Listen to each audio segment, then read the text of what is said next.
Alors, c'est un immense plaisir pour moi d'être ici aujourd'hui à titre de maître de cérémonie pour cette annonce qui est très importante pour les jeunes qui présentent une déficience intellectuelle ou un trouble du spectre de l'autisme.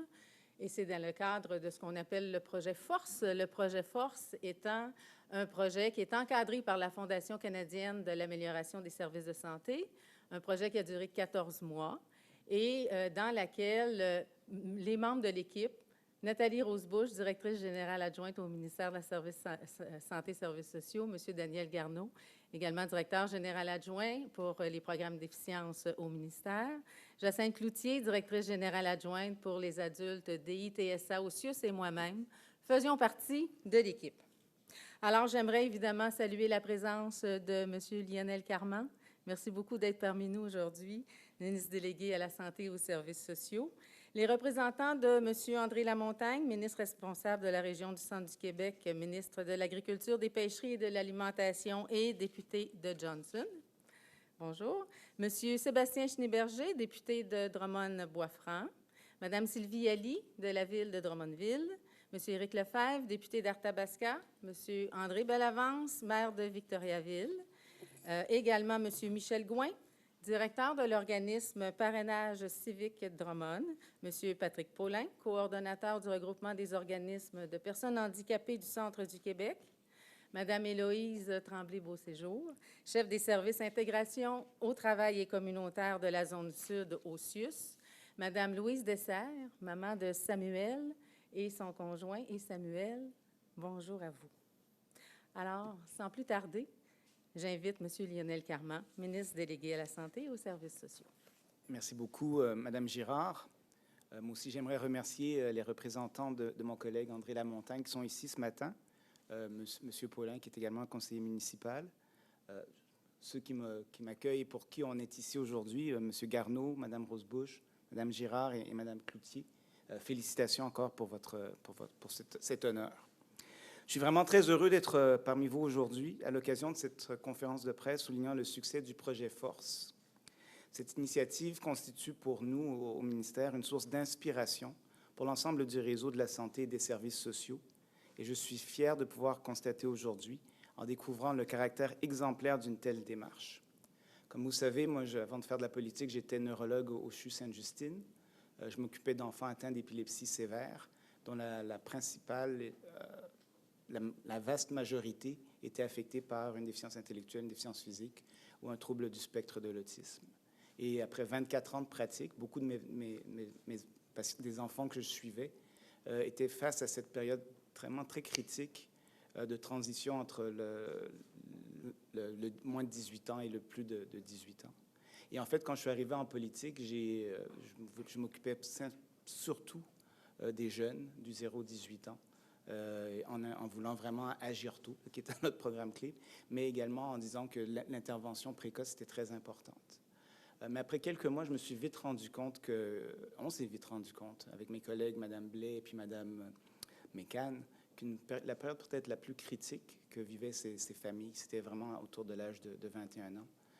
Cette transition vers la vie autonome, la vie adulte, quand elle n'est pas toujours autonome. Et c'est vraiment pour ça qu'on a décidé de faire des changements importants au niveau du ministère. Et depuis mars 2019, j'ai la chance de m'occuper des personnes vivant en situation de handicap tout au long de leur trajectoire de vie. Et parmi les solutions qu'on cherche pour ce groupe d'individus-là, je pense que le projet qu'on célèbre aujourd'hui en fait vraiment partie. Comme vous le savez, les personnes vivant avec une déficience intellectuelle font souvent face à un défi majeur à partir de l'âge de 21 ans. Leur parcours scolaire étant complété, ces personnes ont besoin de poursuivre et de demeurer actifs au sein de notre société, ce qui devient de plus en plus difficile dans le milieu éducatif. C'est pourquoi les services d'activité du jour sont si importants, surtout pour les jeunes adultes qui ne peuvent accéder au marché du travail en raison de leur faible potentiel d'employabilité. Et ici, c'est vraiment de ce groupe-là qu'on parle. Puis notre gouvernement tient vraiment à ce que le Québec soit une société inclusive et que chaque individu puisse atteindre son plein potentiel et s'intégrer au niveau de notre société. De telles activités, comme celles qui sont permises par ce programme, permettent à tout le monde de demeurer actif socialement et de stimuler leur développement au contact d'autres personnes, tout en offrant à leur famille la possibilité de poursuivre leur parcours professionnel. Un autre point très important que plusieurs des parents d'enfants que je suivais me rapportaient. Pourquoi des gens qui étaient très actifs devaient, un des deux parents, parfois même les deux, devaient arrêter de travailler en raison de cette difficulté pour leur enfant, qui avait quand même un potentiel de pouvoir continuer des activités pendant le jour. Donc, je me réjouis beaucoup de voir que le projet Force vient consolider une telle offre de services et qu'il suscite un si grand engouement au sein de votre communauté. En fait, les gens que j'ai rencontrés ce matin me disent évidemment que tant la municipalité que la communauté, les organismes communautaires, sont vraiment très, très contents du projet. Puis ça, c'est vraiment une source de motivation pour distribuer le projet à la grandeur de la province. Le sujet de la démarche, de même que le dépassement de ses objectifs initiaux, témoigne de sa grande pertinence en regard des besoins réels auxquels elle vient répondre. La satisfaction des partenaires, comme je mentionnais, notamment les organismes communautaires, ainsi que les usagers eux-mêmes et leurs proches, manifestent également l'adhésion de la communauté à cette approche novatrice. J'aimerais maintenant féliciter les investigateurs de ce projet, tant du CIUS de la Mauricie Centre du Québec que du ministère de la Santé et des Services, pour le prix qu'ils ont reçu en juin dernier. Alors, je suis allé lire un peu sur le prix Jean Rochon. C'est vraiment quelque chose d'exceptionnel, ce qui vous a été attribué. C'est un prix pour les cadres du réseau de la santé. Et l'innovation, puis l'originalité, puis la satisfaction qui s'émane de ce projet-là, je ne peux que vous lever mon chapeau. Pour le MSSS, ce projet prend tout son sens dans la mesure où cette expérimentation, en partenariat avec le CIUS MCQ et les organismes communautaires, contribuera à bonifier les orientations ministérielles dans le secteur des activités socio-professionnelles, quelque chose, comme je disais tantôt, sur lequel on planche activement. Le MSSS est également fier de la contribution importante des usagers partenaires à ce projet novateur. Je suis donc très heureux d'annoncer que ce projet sera pérennisé et que je souhaite que cette initiative puisse faire des petits, comme on dit, et que plusieurs projets de ce genre prennent forme sur d'autres territoires, à l'intérieur du centre intégré ici, mais également dans les autres régions du Québec, parce que c'est vraiment quelque chose qui rassemble, quelque chose dont on a besoin, et quelque chose vers lequel on veut que notre société évolue. Donc, encore une fois, félicitations aux instigateurs du projet, félicitations à tous ceux qui l'appuient dans votre belle région. Et merci encore de m'avoir permis de participer à cette belle annonce ce matin. Pour le CIUS Mauricie Centre du Québec, le chemin parcouru, tout autant que les résultats, révèle un partenariat renouvelé avec le Centre du Québec, mais également on a commencé à Mauricie, c'est déjà amorcé. Vous savez, ça prend toute une région pour faire de l'intégration, ça prend toute une communauté. Nous avions un parcours qui menait les jeunes de 21 ans qui ont des différences vers le marché de l'emploi. On a maintenant, grâce à ce projet, un parcours qui les oriente à participer davantage aussi à la vie communautaire et citoyenne. On a travaillé avec les organismes communautaires et avec les municipalités pour trouver des activités qui correspondent aux intérêts des jeunes là, dans tous les services là, à Mauricie Centre du Québec. Ce fut un partenariat ouvert et respectueux parce qu'on a bâti ce parcours-là lors d'activités Kaizen, qu'on appelle, où on laissait place à la création, l'innovation, des remue-ménages avec des parents, des organismes, dont plusieurs ont participé là, ici. Puis ça a eu lieu en 3 temps différents là, durant l'année. Le parcours, il est donc inspiré des intérêts puis des vécus de Samuel, de Benjamin, de Mathieu, de Marie-Ève, de plein d'autres.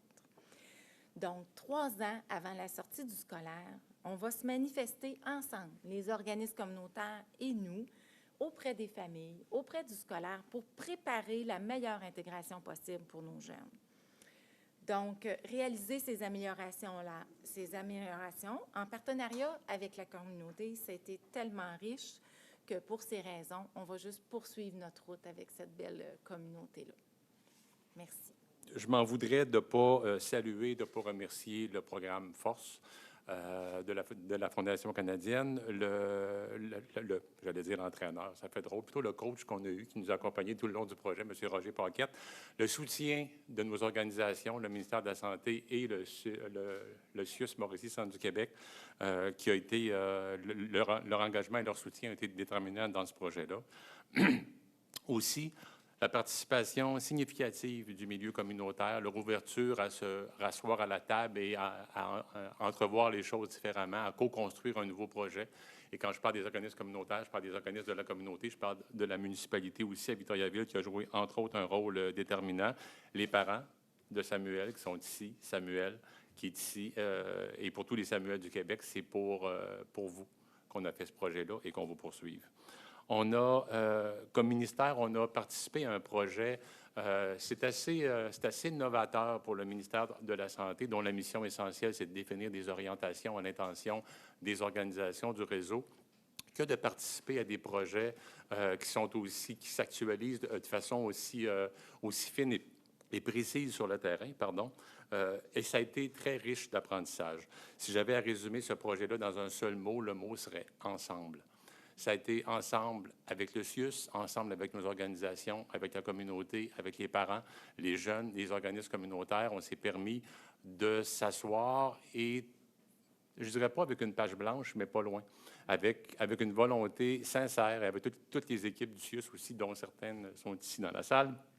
On s'est assis, on a pris le temps de réfléchir, on a pris le temps de se comprendre et de se parler. Je fais allusion, entre autres, notamment, il y en a eu plusieurs, mais à un événement charnière, l'atelier Vision qu'on s'est donné au tout début du projet à l'automne dernier, où on s'est assis une demi-journée avec les partenaires communautaires, avec les parents, avec les jeunes. Nous, on était là, le CIUS était là, les intervenants. On s'est donné une demi-journée pour réfléchir entre nous sur c'est quoi les besoins de ces jeunes-là, c'est quoi les intérêts, pas les besoins et les intérêts que les acteurs pensent pour eux, mais qu'est-ce qu'eux veulent dans la vie, qu'est-ce que leurs parents souhaitent pour le développement de ces enfants-là.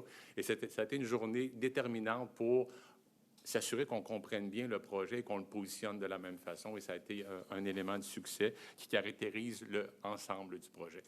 Ce projet-là avait deux grands objectifs et on peut, en toute humilité, penser qu'on les a atteints, bien qu'il n'y a jamais rien de gagné, qu'il faut continuer. Le premier objectif, c'était de redéfinir une dynamique partenariale avec le milieu communautaire dans une perspective de co-construction. Pas dans une perspective d'un réseau qui vient dire à l'autre qu'est-ce qu'il veut qu'il fasse. Une perspective où deux réseaux partenaires s'assoient ensemble et réfléchissent au profit des jeunes une offre de services renouvelée.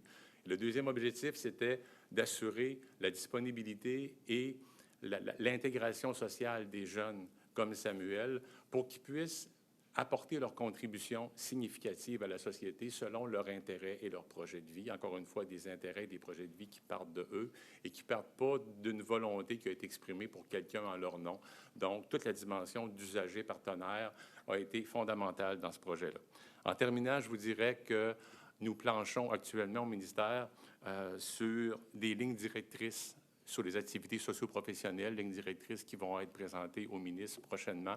On pourra échanger avec lui, bonifier les lignes directrices et elles seront diffusées dans tout le Québec au cours des prochains mois. Et ces lignes directrices-là vont être grandement inspirées du projet Force qu'on a fait et on aura comme ministère, comme à l'habitude, dans nos rôles et responsabilités, à soutenir cette implantation-là partout au Québec. Donc, ce projet-là qu'on a vécu ici, sur le terrain, avec les partenaires, les apprentissages qu'on a fait avec les usagers, les milieux communautaires et les municipalités vont nous permettre, après ça, de diffuser ces bonnes pratiques-là à tout le Québec et de les soutenir dans l'implantation de ça, encore une fois, au profit de tous les Samuels du Québec. Merci beaucoup. Bonjour à tous ces distingués invités. Nous sommes très heureux d'être partenaires avec ce beau projet. Parrainage civique Drummond est en opération depuis 37 ans déjà. Et puis, au départ, c'était exclusivement du jumelage pour les gens vivant avec une déficience intellectuelle. Et en 2005, on a eu une brillante idée de partir des ateliers de jour, activités de jour pour des gens à déficience intellectuelle. C'était un projet pilote, timide, modeste, mais que jamais j'aurais cru qu'à l'époque, que 14 ans plus tard, je me retrouvais devant vous en train de parler d'un projet si bien structuré et ficelé, qui fait que pour lequel on serait partenaire. Alors, on est très, très, très heureux. Et puis, on a suivi ça de près, ce projet-là. On était des témoins privilégiés de l'évolution de ce projet en devenir. On a participé à quelques rencontres avec nos partenaires du CIUS et des groupes communautaires. Puis, à un moment donné, j'ai dit à nos partenaires, j'ai dit, bien, vous savez, si vous avez le goût de nous parler, vous voulez nous faire une proposition, bien, vous savez où nous trouver. Bon, puis ils nous ont fait une proposition. De toute évidence, nous avons accepté. Je suis là aujourd'hui. Et nous croyons beaucoup au projet à parrainage civique Drummond. Par la suite, bien, on a signé une première entente en mars 2018, et puis on est arrivé le choix des gens à venir chez nous. Bon, il y a beaucoup de gens qu'on connaissait déjà et d'autres qu'on connaissait moins, mais dans tous les cas, on avait un profil qui était présenté par l'éducateur au dossier. Alors, pour nous, c'était aidant. Et puis, en même temps, bien, on savait très bien que on pouvait appeler à tout moment l'indicateur au dossier parce qu'on avait le nom dans le dossier pour appeler si on avait des questions à poser. Alors, c'était rassurant. Tout au long du processus où on a senti l'appui de... Alors, c'est une des raisons pour lesquelles nous avons accepté. Parce que, justement, on sentait qu'on avait quelque chose en commun. On avait le sentiment, on avait vraiment un attachement pour le centre d'intérêt, était vraiment le client d'abord au centre de nos préoccupations. Puis, évidemment, on a accepté parce que ça bonifiait ce qui existait déjà à Parrainage civique Drummond. On le faisait déjà. Alors, nous, on avait déjà des mardis, mercredis et jeudis. Alors, on n'a rien changé à part que bonifier, de rajouter des gens qui venaient chez nous. Les activités sont variées aussi à Parrainage civique et il y a une phrase clé que mes intervenantes aiment dire et puis je vais la citer intégralement parce que sinon, je ne pourrais pas retourner tranquille là, au bureau. Là. Nous ne faisons pas de bricolage à Parrainage civique, nous faisons de l'artisanat. Et c'est une phrase qu'ils aiment me répéter parce qu'effectivement, je les crois maintenant, j'ai vu le travail, mais au départ, des fois, je regardais, vous faites du bricolage aujourd'hui. Ça, je les insultais. Non, on fait de l'artisanat. On pourrait appliquer aussi toutes les activités qu'on fait. Il y a toujours un but bien précis quand on fait une activité. C'est, oui, si on joue aux poches, il y a sûrement un motif derrière tout ça. Quand les groupes sont un peu plus grandes journées, on divise ça en sous-groupes, justement pour être sûr qu'on respecte les capacités de tous et chacun. C'est très, très, très important. Chaque jour de fréquentation, on peut voir, nous, des petites victoires. On a, entre autres, une personne qui venait au début à parrainage, était très introvertie, ne parlait pas beaucoup, qui n'allait même pas chercher ses jeux lui-même dans l'armoire à jeux réservée aux membres. Il fallait l'accompagner. Alors, maintenant, il va par lui-même. Il se sent comme chez eux, chez nous. Et c'est ça aussi qu'on essaie de transmettre comme information. C'est des petites victoires qu'on voit au quotidien. On aura plein comme ça à vous raconter parce que chaque personne est différente et on l'approche de façon différemment. Bonjour à chacune et chacun de vous. C'est rempli d'émotions et de reconnaissance que je m'adresse à vous aujourd'hui pour vous témoigner à quel point ce projet rend notre homme heureux. Samuel vient d'avoir 25 ans. Dernier né de la famille, c'est le plus beau et le plus coloré de nos garçons. Les 4 aînés sont des filles. Il vit avec une maladie dégénérative, l'ataxie-télangiectasie, qui atteint son équilibre, sa motricité et son langage. Il vit aussi avec une très légère déficience intellectuelle qui fait qu'il n'a pu acquérir des notions de base comme lire, écrire, compter, ainsi que le rapport au temps et à l'argent. Pourtant, il a une mémoire d'éléphant, puisqu'à l'école, il apprenait des pièces de théâtre par cœur, ainsi que les rôles de ses amis. Il lui est même arrivé de leur dire s'ils se trompaient. Il a été intégré à l'école régulière avec aide, mais comme il se retrouvait toujours en situation d'échec, nous avons accepté qu'il aille dans une école spécialisée pour qu'il vive enfin des réussites. Samuel a donc fréquenté pendant plusieurs années une école adaptée pour répondre à ses besoins. En plus des matières de base qui étaient toujours présentes, mais adaptées à sa capacité d'apprendre, il avait l'immense bonheur de vivre des classes ateliers de cuisine et de bois. Évidemment que ces classes ateliers sont vite devenues ses périodes préférées de la journée, au point de rêver utopiquement d'aller travailler à l'usine avec son père. Toucher du bois est devenu une vraie passion. À 21 ans, l'école se termine. Pas question pour nous de le laisser à la maison, branché sur la télé ou ses jouets électroniques. Nous lui avons fait comprendre que malgré ses difficultés, il pouvait faire des choses. De plus, comme il recevait depuis ses 18 ans son chèque mensuel d'aide sociale, il avait le devoir de rendre service à la société en retour selon ses capacités. Ce que je veux dire va sembler bizarre dans la bouche d'une mère, mais c'est grâce à sa légère déficience intellectuelle que Sam a pu avoir des services et être intégré sur des plateaux de travail. Comme il a toujours été accompagné pendant sa scolarité par des éducateurs spécialisés pour adapter son travail et des préposés aux soins pour ses besoins physiques, les besoins restaient les mêmes. Comme il n'y a pas de préposés aux soins sur tous les plateaux de travail, C'est au centre d'activité du jour du CRDI qu'il se retrouve. Il fait des tâches simples, selon ses capacités, mais les tocs des autres usagers plus lourdement handicapés que lui sont vite devenus difficiles à supporter. L'équipe a eu l'immense générosité de lui faire un coin de travail adapté pour lui. Il y travaille 4 jours semaine, les vendredis étant réservés pour ses traitements médicaux. Depuis tout ce temps, il n'a jamais cessé de rêver. Il nous revenait régulièrement avec son désir de travailler le bois comme son père. Mais où et comment? Et voilà qu'à l'automne 2018, un appel inespéré. Sam est invité à aller visiter une usine de bois pour personnes avec des difficultés. Le 3 décembre 2018, curieusement, c'était la Journée internationale des personnes handicapées, nous allons visiter l'usine accompagnés du responsable des stages, du directeur de l'usine, de la responsable du plateau et de l'éducatrice spécialisée qui s'occupera de son intégration tant qu'il en aura besoin. C'est à raison d'un après-midi par semaine, les lundis, que Sam rentre à l'usine comme son père, qu'il sable des pièces de meubles, pile des planches à la sortie de la grosse sableuse ou du planeur et ensage des rebuts pour du bois d'allumage. Ces 3 heures le rendent vraiment heureux. Ses difficultés motrices font qu'il ne peut pas faire toutes les tâches qu'il aurait le goût de faire, puisque ce serait trop dangereux pour lui. Il aimerait aussi ajouter les mercredis après-midi, mais il est content d'y aller au moins les lundis, sa présence sur le plateau exigeant qu'un employé s'occupe de lui fournir du travail et l'assister aux besoins dans ses tâches. Yves et moi, Yves se joint à moi pour vous dire que nous vous serons éternellement reconnaissants pour ce projet. Merci, 1000 fois merci à chacune des personnes impliquées de près ou de loin. Vous permettez à Samuel de réaliser son 2e plus grand rêve, le premier étant de devenir le boss de son père.